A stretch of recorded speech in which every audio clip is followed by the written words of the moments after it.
Good day, everyone. I am April Rosin Team, and I am going to explain topics regarding construction a true-false test, rules of constructing it, and also what is matching type and the guidelines on how to construct matching type test. So to begin with, we have here the first slide, constructing a true-false test.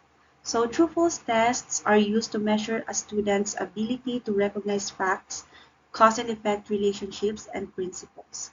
So I guess it's a self-explanatory. Belongs to binomial choice or alternate response test. So when we say binomial choice or alternate response test, from the word itself binomial, these are tests that have only two options. So best example of this is the true or false test. And to give you some other examples, we have also right or wrong, yes or no, yung check or cross out, check if the statement is correct and crossed out if it is wrong. So, si true or false ay nabilong po doon sa binomial choice or alternate response test. So, next slide po tayo. So, constructing a true-false test rules. First rule, do not give a hint inadvertently in the body of the question. So, wag daw po tayo magbibigay ng mga obvious hint sa question po natin. Example of this, nandito po sa gilid. The Philippines gained its independence in 1898 and therefore celebrated its centennial year in 2000. So, in this case, obviously the answer is false because 100 years from 1898 is not 2000 but what? It's 1998. So obviously the answer is false. So that's what rule number 1 says. Rule number 2, avoid using the words always, never, often, and other words that tend to be either always true or always false. So rule number 2 says that statements that use the word always are almost always false. Ang mga test-wise students daw can easily guess his way through a test like this and get a high scores even if he does not know anything about the test. So we have example here sa gilid. Christmas always falls on a Sunday because it is a Sabbath day. So we used, sa example, gumamit po siya ng word na always. So, si test-wise student, tendency, masisense niya na hindi lahat ng Christmas days na spent niya before ay hindi nagfo-fall sa doesn't always fall on a Sunday. So it will lead to a false answer. Rule number 3, avoid long sentences as these intend to be true. Keep sentence short. So meron po tayong example dito sa gilid. Tests need to be valid, reliable, and useful, although it would require a great amount of time and effort to ensure that tests possess these tests characteristics. So, sa example po na ito, meron pong dalawang part doon sa sentence, which are both correct. Yung tests need to be valid, reliable, and useful. Tama.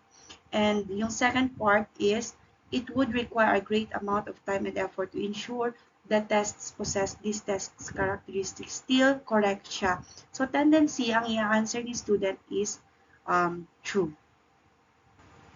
What can go wrong lang with this sentence, with this kind of parang yung napahaba mo yung question is, for example, dito kasi sa example na binigay niya sa gilid, timing lang na yung dalawang part ng sentence is parehong tama.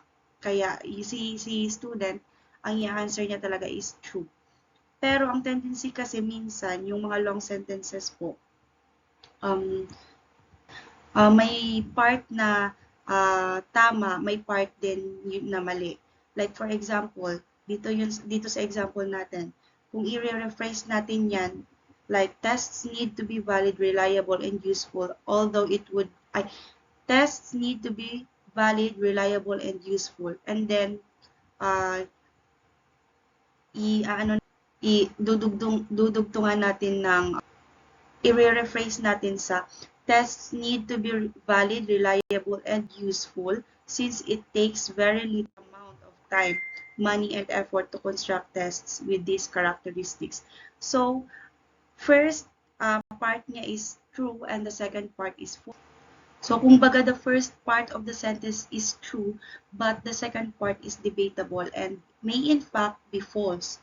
Thus, a true response is correct and also false response is also correct. Yun yung parang tendency sa mga long sentences na questions. Rule number 4, avoid trick statements with some minor misleading word or spelling anomaly, misplaced phrases, and etc. Like for example, dito sa gilid, the Raven was written by Edgar Allan Poe. So here, Allen is misspelled and the answer would be false. So for the student or for the examiner, sa learner or the student, tricky siya but utterly useless item. Kasi parang minispell mo lang yung pangalan to make the statement false. So parang yun yung labas niya. Rule number 5, avoid quoting verbatim from reference materials or textbooks. So, ang sabi ni number 5, wag daw po tayong kumuha ng word for word phrases doon sa textbooks. Kasi tendency na sasabihin ni student na it is necessary to memorize the textbook. Parang ang gagawin na lang po natin is much better na kumuha lang po tayo ng idea doon sa textbook and then let's rephrase it when pagdating doon sa paggawa ng question natin kapag ito po ay true or false. And with this rule, parang the acquisition of higher level thinking skills of the student is not given due importance. So, wag po tayong kumuha ng question doon sa textbook na word by word. So, much better i-rephrase na lang po natin na mas maintindihan din ng examinee. Rule number 6, avoid specific determiners or give away qualifier. Students quickly learn that strongly worded statements are more likely to be false than true. For example, statements with never, no, all, or always. Yun po yung mga example ng strongly worded statements na kapag ginamit po natin yun is masisense ni student na the answer will be false. Unlike po doon sa mga moderately worded statements or more likely to be true than false, statements that are moderately worded use many, often, sometimes, generally, frequently, or some.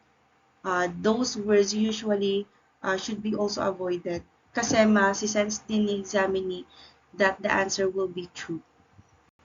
And then lastly, rule number 7, with true or false questions, avoid grossly disproportionate number of either true or false statements or even patterns in the occurrence of true or false statements. Example this po ay nasa gilid. Yung parang parang ilang beses ko din po ito na-experience when I was in high school and also in college na si teacher ay gumagawa po ng mga questions with patterns. And like for example, ito po yung first example, yung number 1 lang po yung true and the rest of the numbers are all false. na experience po namin yan. And yung second na example, yung alternate yung answer, yung true, false, true, false, true, false. Then, yan, para na-experience ko din po yan dati. For how many times. So, ang sabi ni rule number 7, iwasan po natin yung gumamit ng mga ganyang uh, techniques in constructing true or false tests. So, next slide po tayo.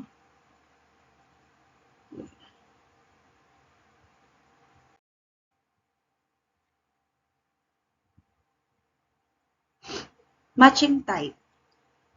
Matching type, it is type of items where the choices progressively reduce as one successfully matches the items on the left with the items on the right. So, si matching type, alam naman natin ito. Ito yung two columns na minamatch natin yung dalawang columns. The first column with their respective answers on the second column. So, yun yung matching type. So, next slide po tayo. Okay, here are some guidelines to observe in the formulation of good matching type tests. So first, match homogeneous, not heterogeneous items. So homogeneous, ibig sabihin isahang topics lang. For example, first column, sino yung mga, for example, yung Philippine heroes, yun lang lahat ang ilalagay mo. Like for example, sa first column, yung tinatawag natin na STEM, ang ilalagay natin din on, for example, the great painter. On the second column, yung answer niya is lapu-lapu. And then sa another sa STEM is our national hero. Who is our national hero? Sa second column is nakalagay doon Rizal. So mag-stick ka lang doon sa lahat ng choices is lahat ng items are all about Philippine heroes. Hindi ibig sabihin, ay hindi po yung tinatawag natin na heterogeneous na meron tayong items na Philippine heroes tapos idudugtungan mo ng, for example, yung mga literary works. Sa first column is the, for example, authors. And then on the second column are the author's literary works. So, hindi siya pwede. Kapag literary works lang and authors, yun lang yung gagawin natin na matching type. Hindi, wag po nating parang i-mix doon sa mga Filipino heroes or yun. Kasi wag natin, yun yung tinatawag na homogeneous. Isang topic lang po yung gagawin natin. Second guideline, the STEM, longer in construction than the options, must be in the first column, while the options, usually shorter, must be in the second column. Si second guidelines, ang sinasabi niya is, yung STEM, yung first column, ay much longer than the second column, which are the options. Like for example, balik tayo dun sa sinabi ko kanina, sa first column, for example, ilagay mo sa first column, the great painter. So, ang answer niya is Juan Luna. Yun yung sa second column. So, mapapansin mo sa first column, the great painter, most likely nasa 3 sentences siya. 3 words, I mean. 2 words to 3 words to 4 words. So, si second column naman, usually nasa 2 words lang siya or 1 word or 1 name ng isang tao. Another example is si STEM, bibigyan ka ni STEM ng, for example, defended Limasawa Island. Ang answer mo sa column B is si Lapu-Lapu. Okay. Mas much longer yung column A, which is defended Limasawa Island, doon sa answer na si Lapu-Lapu.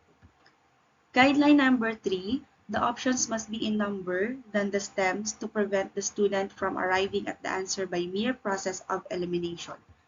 So, sabi ni guideline number 3, C options, which is the column B, is must be in number. Kumbaga, meron siyang excess para maiwasan ni student yung elimination process.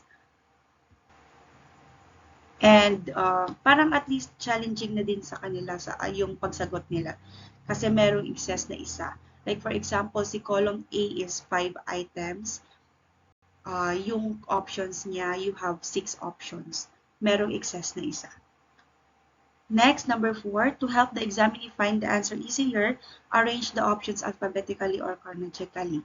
So, yun. To help also the student answer easier and faster para naman hindi magkaroon ng yung parang time consuming para sa part nila. You must arrange the options chronologically para at least pag nakita nila yung pag nabasa nila yung STEM at alam nila agad sa utak nila yung answer, at least hanapin na lang nila in alphabetical order yung hindi na sila mahihirapan na sa paghanap doon sa option. And then lastly, number 5, guideline. Like any other test, the direction of the test must be given. The examinee must know exactly what to do. So, like any other test daw, lahat naman siguro ng ating mga tests, type of tests, meron talagang instruction doon sa taas for the students to know what they will going to do or how they will going to answer the question. So, next slide po tayo. Types of matching type tests. We have perfect and imperfect. Yung perfect po, an answer may not be repeated. So, we have here the example dito sa baba. So, each item po has its respective letter for the correct answer. So, yung mga answer po, hindi po siya inulit. May kanya-kanya po talaga siyang letter of the answer. Yung sa imperfect naman, an answer may be repeated. Example of this, in column 1 are works and writings in American literature, and in column 2 are their authors. Write the letter of the authors which corresponds to his work on the blank provided before each author. So, makikita po natin dito sa gilid yung example niya. Okay. So, as you can see po, meron pong isang item na, meron pong dalawang item na same yung kanyang answer. So, yun po ang imperfect type of matching type test. Next slide. Okay, that ends my topic. Thank you so much for listening and good day.